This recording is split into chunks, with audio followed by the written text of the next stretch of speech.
I had a couple of requests on how to photograph Christmas trees. Now, I know not everybody celebrates this holiday, but I'm going to use this both to kind of show how to take pictures in ambient light settings and to kind of capture the mood and to demystify shooting in manual mode just a little bit more because it seems scary at first, but it really isn't. Not with all of the feedback that the camera's giving you.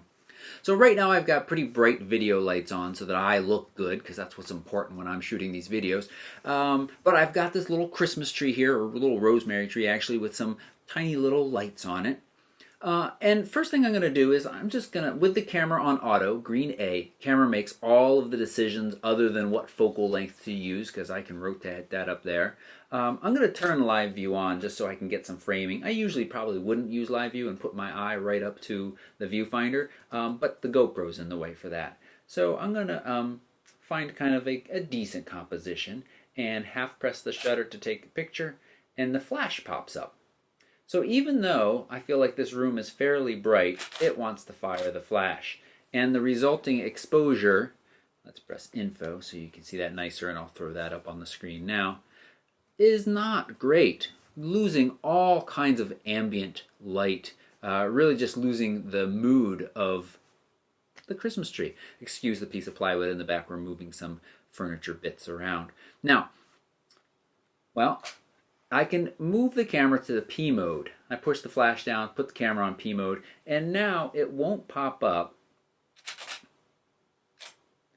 But you can see that it's better because the flash hasn't fired and washed out these little lights, but it still isn't great. The camera in general wants to expose things kind of this middle gray level, not in color, but in brightness value. And that is often a lot brighter than what we think. And so this is why when the room really starts to get dark, the ISO goes way up or the shutter speed goes way down and you end up with blurry or grainy pictures or both. So let's turn these big video lights off. And so now it's gotten a lot dimmer. You can still see me, but you can see now that the lights are on here. And if I point it over in this direction, you can see that it kind of looks nice. You can see now that my shutter speed has dropped all the way to 1/13 or 1/10 of a second, depending on where I'm pointing at it. Pointing it at more at the brighter lights and it goes up a little bit. Pointing it at the darker parts of the tree and it goes down a little bit. So it's deciding how to keep this exposure meter right here in the middle. And when on P mode, there's not a whole lot going on as far as aperture goes.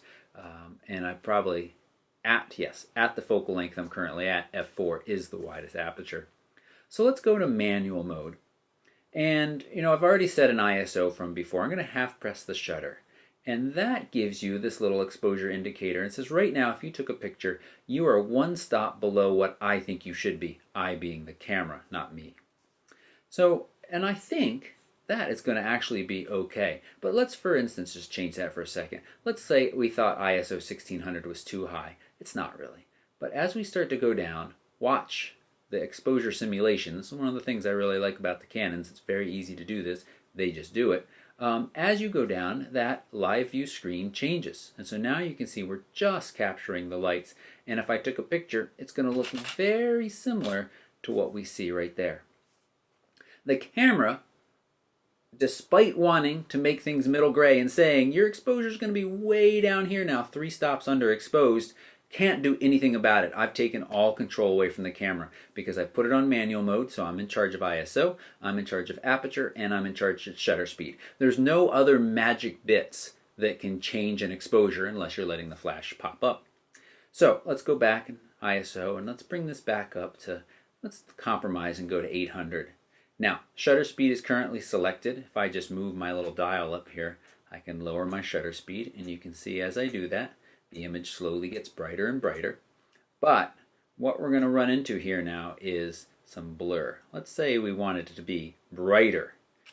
And at 1/3 of a second, it's very blurry, even with image stabilization on. Too long a shutter speed. You can't hold it still. If I had a tripod, sure. Not saying I want to do that, just kind of showing you what happens as you move these around. I really wouldn't go. Remember your shutter speed focal length rule? I'm currently shooting up about, 30. So my shutter speed should be at least 30. IS image stabilization says I should be able to go a little bit below that, but you know, to be safe, you should be right around 30. So let's go right up to 30.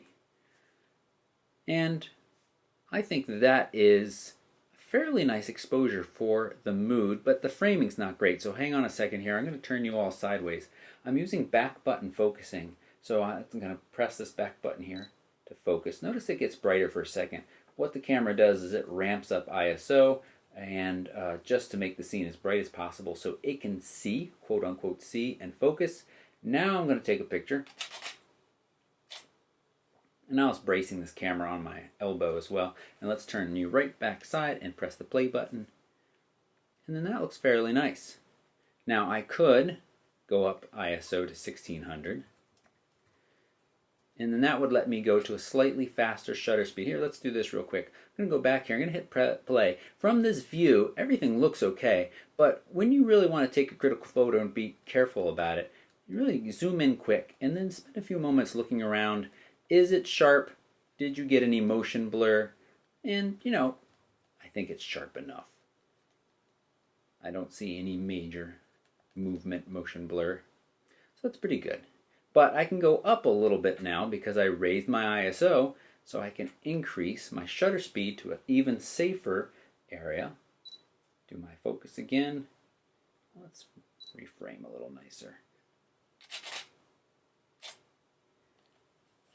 And press play again to see how that looks. Now remember, you can press info on the back to cycle through some different views.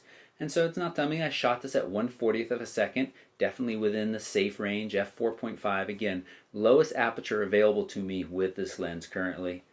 And pressing M again, I can see our Instagram, a lot of dark areas in this, really kind of all to the left. I have a video that talks a little bit more about the histogram, and I just happen to be shooting in RAW and JPEG both.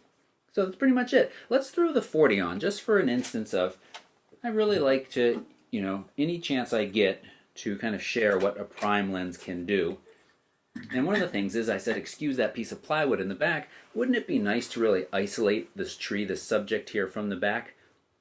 Now I can come over to my aperture, press Q, come over to my aperture, and I can change that all the way down to f2.8. Let's turn live view on and see how that looks. So you can see that it's a good bit brighter without changing anything else, because we've opened up our aperture, we're letting more light in. So I could go down to a slightly lower ISO, and I could go up to an even faster shutter speed. Now, this prime lens that I put on does not have IS, so I do need to be careful. I should be at least, the shutter speed should be at least the focal length. This is a 40mm lens. My shutter speed should be at least 40. You're supposed to multiply in the crop factor. I have a separate video that talks about that. So you might want to go up to 1/50th or 1/60th of a second. So we might end up actually going back to 1600. So you can see that IS can be very useful. Let's turn it sideways and frame it.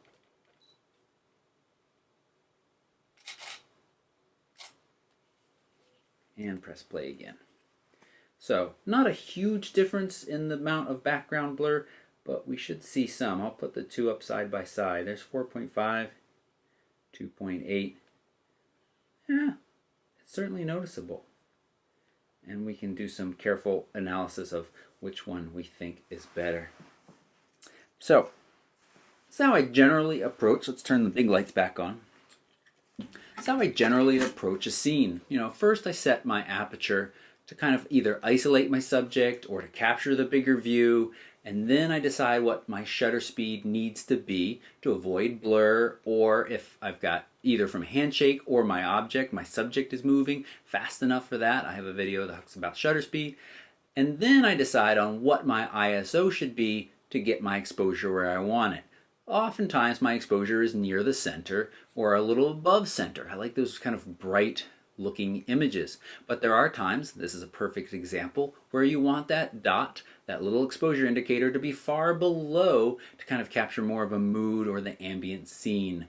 And again, the camera is often taking into account the whole scene, and you may be looking at a much more specific area, and that's when you start to talk about metering, which I've also got another video about. So it almost feels like a table of contents, but not quite. So I think that's all I wanted to cover in this video.